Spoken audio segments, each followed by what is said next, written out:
السلام علیکم ناظرین، زه باچا خان یم او تاسو ګورئ زمونږه یوټیوب چینل. نن ما تاسو له یو موضوع راوړل ده چې هغه ده د یاجوج و ماجوج متعلق. په هغه باندې به نن موږ خبرې اترې کوو چې آیا د یاجوج ماجوج دا څوک وو او دا د چا بچي وو او دا څومره خونخوار وو. دا یاجوج ماجوج د نوح علیه السلام 4 زامنو.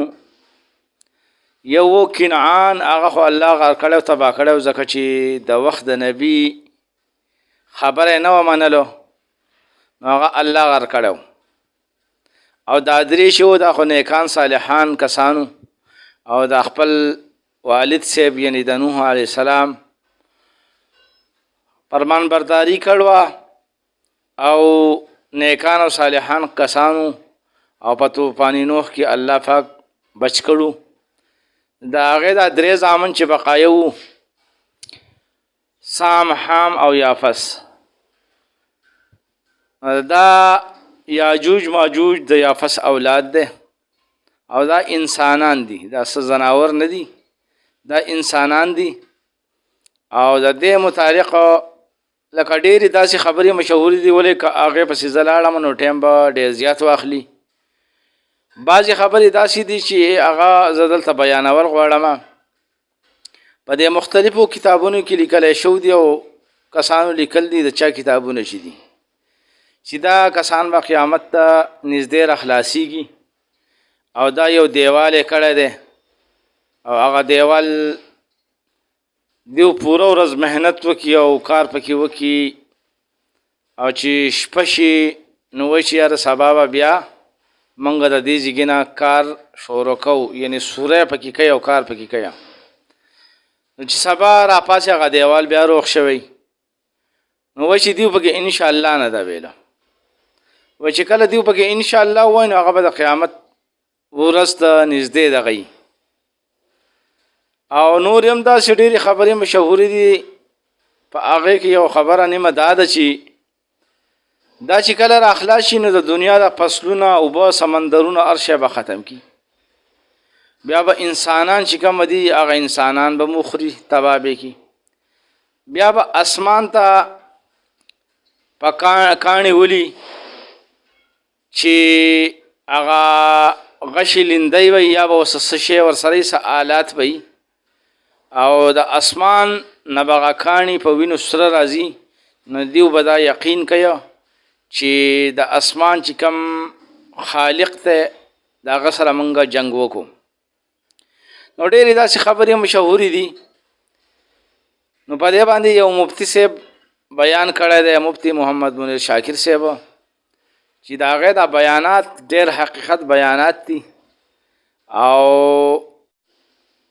دا بیانات زه په خپله هم اورم، او تاسو ته زه د دې دپاره دا ویډیوګانې کوم چې دا حقې خبرې د پوره دنیا ته ورسي.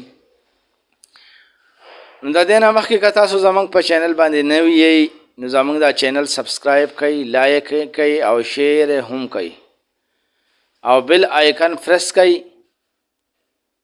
دپاره د دې چې زمونږ نورې نوې ویډیوګانې راځي نو هغه به تاسو ته بر وخت ملاویږي. نو راځئ چې د دې مفتي محمد منیر شاکر صاحب دا بیان واورو چې دې مفتي صاحب په دې بیان کې څه ویلي دي. نو راځئ چې دا بیان واورو. مسلمانانو کې ډېرې خبرې دي. بعضې خلک وایي چې دا داسې خلک وو چې دنګ دنګ لوړ لوړ وو، یو غوږ یې دومره اوږد و چې یو به یې ځان له طلایي کړه او بل به یې ځان له بړستن کړه او کې پټېدل به. او څوک وایي چې دا چې راخلاص شي د دنیا کې هر څه به ختم کي. څوک وایي چې داسې دیوال یې وله جوړ کړی دی چې هغوی به څټلو چې بیا به شپې وده کېدل وی به چې بس لږ مو اسان کړی دی، سبا به چې راپاڅېدو بیا به ورته هغه پوره شوی و. دا ټولې خبرې څه شی دي؟ کهانۍ دي.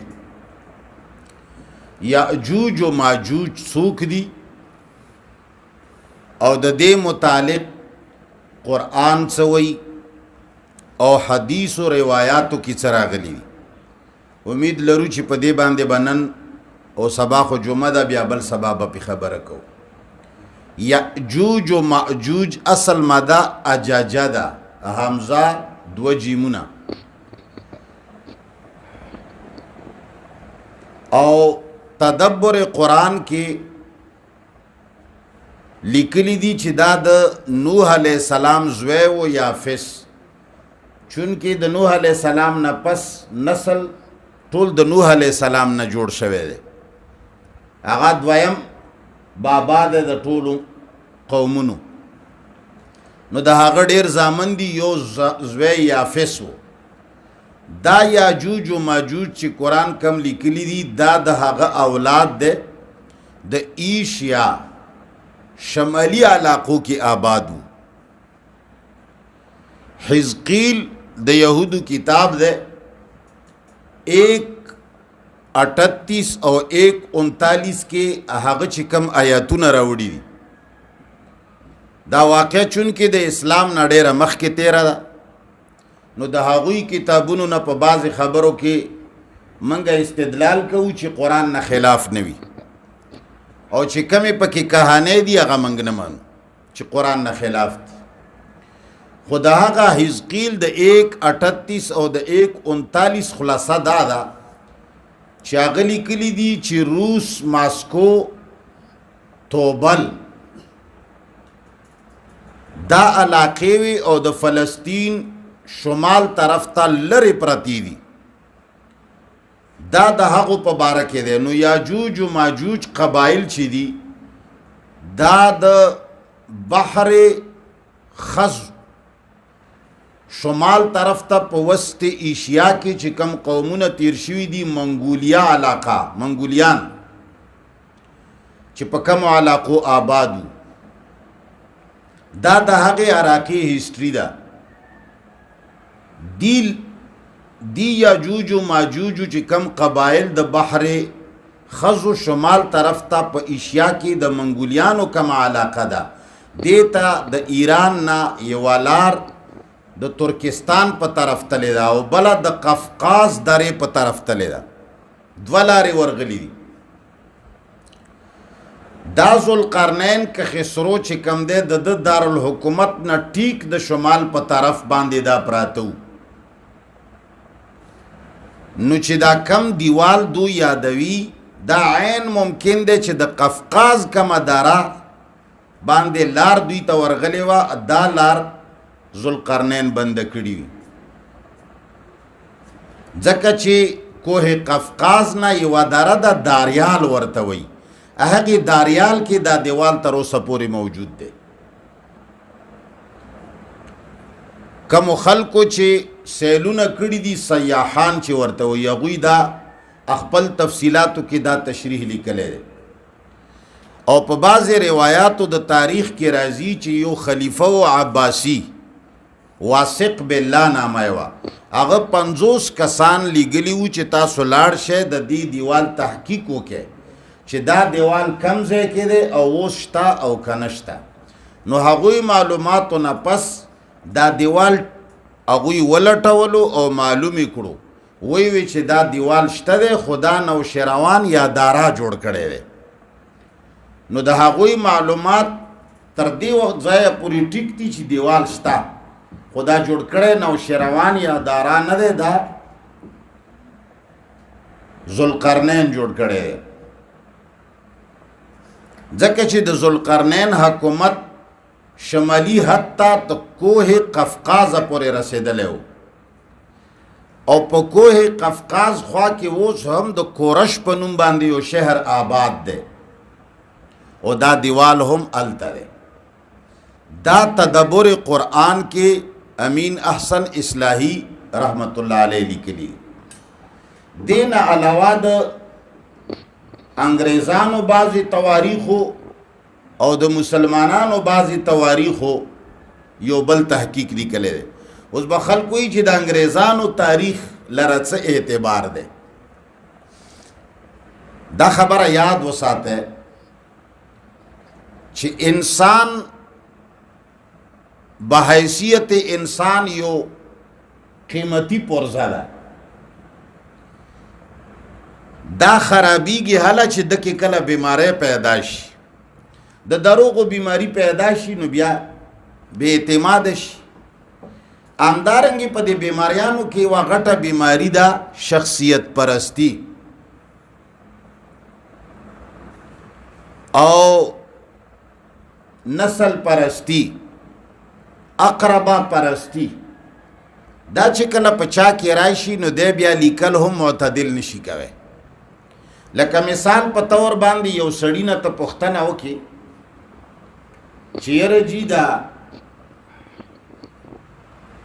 پلانې مشر چې تیر شوی دی دا څنګه سړی و نو که دا سړی په خپله دې مشر سره عقیدت لري که نه نو دی رښتیا تا ته نشي ویلی دی به تاله هغه داسې پیش کوي چې بلکل به د بزرګۍ او د خدای ځای ته رسوي ځکه چې دی خپله عقیدتمند دی او که د یو سړي ور سره دشمني ده نو هغه یې هم تاله صحیح نشي پیش کوی ځکه چې هغه به تېنه خامخا خراب سړی جوړوي انګریزان چې دي دا نه عقیدتمند دي او نه د تاریخ د بعضې صفحاتو دشمنان دي تاریخي اعتبار سره چې هغوی کله خبره لیکي د هغې خبره ډېر غټ اعتبار وي غیر جانبدار ہو کر کی تاریخ لیکي نو دا غیر جانبدار اسلامی تاریخونو او انګریزي تاریخونو دواړو لیکلي دا هغوی وایي چې د دې اصل ماده اجاجه ده یاجوج و ماجوج څه نوی مخلوق نه دی چې دا به قیامت په ورځ رانږدې کې راخلاصیږي او بیا به دنیا ورانوي نه دا په اصل کې شعله مزاج انسانانو ته وایي سختدریز خلق چې دا نن سبا خلق انګریزانو ورته دهشتګرد نمایي خیده او څوک ورته شرخوخي وایي او څوک ورته سختدریز وایي بنیاد پرست ورته وایي نو دغسې اجاجا شعله مزاج شغله صفت او ډېر زر غصه کیدونکي خلق بھڑکنے والے لڑنے والے جنگجو قبایلو د پاره داس ټکی راغلی دی دا انسانان دي او اقا د یافس اولاد دی د نوح علیه السلام نوسی دي لکه څنګه چې موږ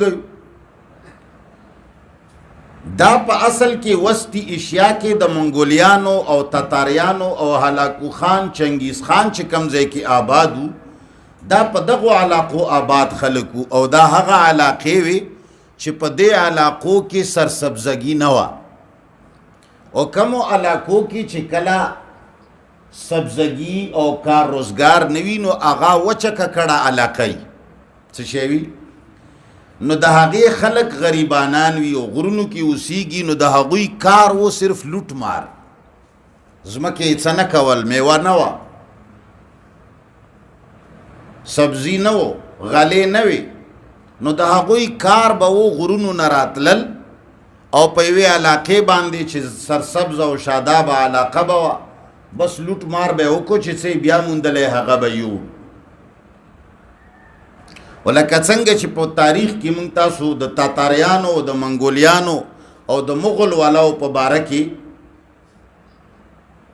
دا پړاو کړي دي چې هغوی لوټ مار کولو د اور بچي وو چې په کومه علاقه به ورغلل علاقه به بسم کړه داسې به یې وسوځوله لکه واښو ته چې اور ولګوي بغداد د ډېر لوی شهر و او ډېر قوي حکومت یو بغداد دغو خلکو ختم کړی دی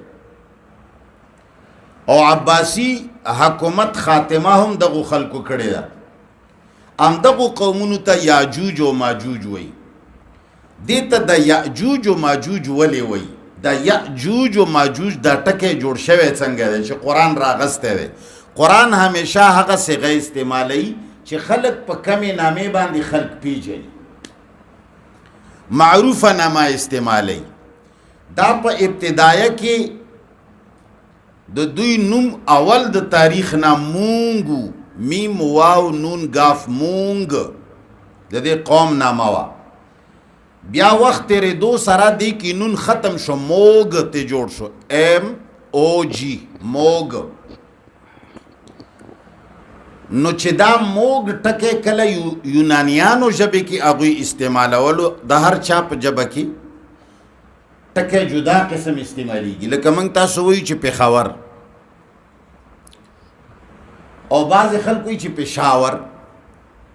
یو ټکی دی خو د چا په ژبه کې پېښور دی، د چا په ژبه کې پېښاور دی. دغسې هر یو ټکی چې کله د چا ژبې ته ورشي نو د هغوی په ژبه کې د هغې خپله نامه وي. تاسو به ډېر څیزونه ګورئ، بعضې خلک یو شی استعمالوي، بعضې خلک بل شی استعمالوي. نو دا چې کله یونانیانو ته دا ټکی ورغی، هغوی تېنه میګاف جوړ که. څه شی؟ میګاف. بیا چې کله دا عبرانی ته ژبې ته ورغی نو په عبرانی ژبه کې ګاف نشي ویلی. لکه څنګه چې عربی کې ګاف نشته، داسې په عبرانی کې ګاف ټکی نشته، او د ګاف په ځای باندې جیم استعمالوي. په خبره پوهېږې؟ نو هغوی جیم وایي. نو بیا عبرانی کې چې کله تحراقو ته دا خبره ورغله نو هغوی تېنه ماجوج جوړ کو. څه شی؟ ماجوج. مونگ، موگ، میگاف او ماجوج. شاید دغسې راغی. دا هغه قبیله ده چې د یونان په ژبه کې زوړ نوم د دوی یواشي دی. څه شی دی؟ یواشي یا یواچی. یواشي هم نقل کړی دی تاریخ، یواچی هم نقل کړی دی. نو عبرانیان ورته یاجوج وی، شکل یاجوج ته جوړ شو. دی یواچی او یواشی نه یاجوج جوړ کو، او میگاف والا ټکی نه ماجوج جوړ کو. نو یاجوج ماجوج ته جوړ شو. دا د انګریزي بعضې ډکشنریانو دا لیکل کړي، او دا وحشي قبایلو، غلاګر، لوټ ماروالا، سخت دریز. لکه اوس هم خلک قبایلو نه یریږي، قبایل خلک سخت خلک ګڼي. اوس خو قبایلو نه هر شی ووتو، ختم شو. ایمان او غیرت موږ نه تقریبا چتلی دی، او دومره موږ بې ایمانه شوي یو چې موږ خپل ځان ته او خپلو قبایلو ته بې ایمانه ویلی هم نه شو. ځکه چې کله سړی بې ایمانه شي هغه بیا په حقیقت خفه کېږي. موږ دومره بې ایمانه شوي یو چې موږ ته څوک بې ایمانه ووایي نو موږ په دې حقیقت هم خفه کېږو چې ته موږ ته د حقیقت څنګه وایې. نه، ته ووایه چې موږ ډېر غیرتي یو، حالانکې موږ غیرتي نه یو. نو دا وحشي قبایل دا به په دې خلکو باندې کیشا، یوه علاقه ده کیشا، اخ طرف نه به دوی حمله کوله. روس ماسکو ته په تاریخ کې مسک لیکلی دی. د زړو تاریخونو دې ځای ته مسک وی، مسک. او توبال، د توبال نامه اوس وخت کې بحر اسود شمالي علاقه، تور دریاب چې ورته وایي. دغو علاقو سره دا خلکو تعلق لرلو. روس، ماسکو او توبل د بحر اسود شمالي علاقه. دا خلک دغه ځای کې وو. یو یونانی مورخ تیر شوی دی، هیرودوټس، دا هغه نامه ده. هیرودوټس هغه لیکلي دي چې دا به د کیشا طرف نه حملاور کېدل په دې خلقو باندې.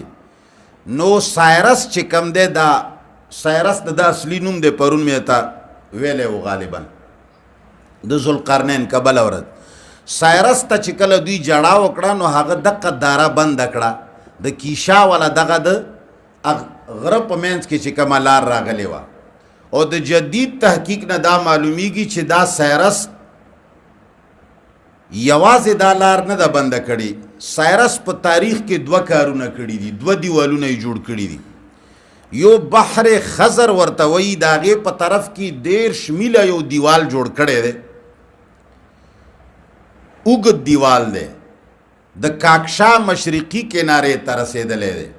او الته یو قدیم شهر دی چې هغه په دې دیوال کې د څلور طرفه بند دی هغه اوس هم موجود دی دې نه مخکې چې کومه بیا دره ده د دې کاکشان مشرقي طرف نه چې کله مخکې تیر شي دغې درې کې بیا دیوال کړی دی دغو خلکو دپاره او د دغو خلکو د یاجوجو او د ماجوجو چې کم پخواني مشران تیر شوي دي مغولیانو او د دغو چنګیزیانو د هغوی چې کمې مجسمې په موزیم کې پرتی دي د لندن په میوزیم کې هغې باندې نومونه لیکلي دي جوګ او میګاف دا د دوی مشران دي او بیا د هغوی دغه نسل دی د چنګیز په شکل کې لکه څنګه چې و ضرب المثل فرعون هم یو ضرب المثل ګرځېدلی دی او چنګیز هم یو ضرب المثل ګرځېدلی خیر اوږد تاریخ ته څه خبرې او پې بیا کوو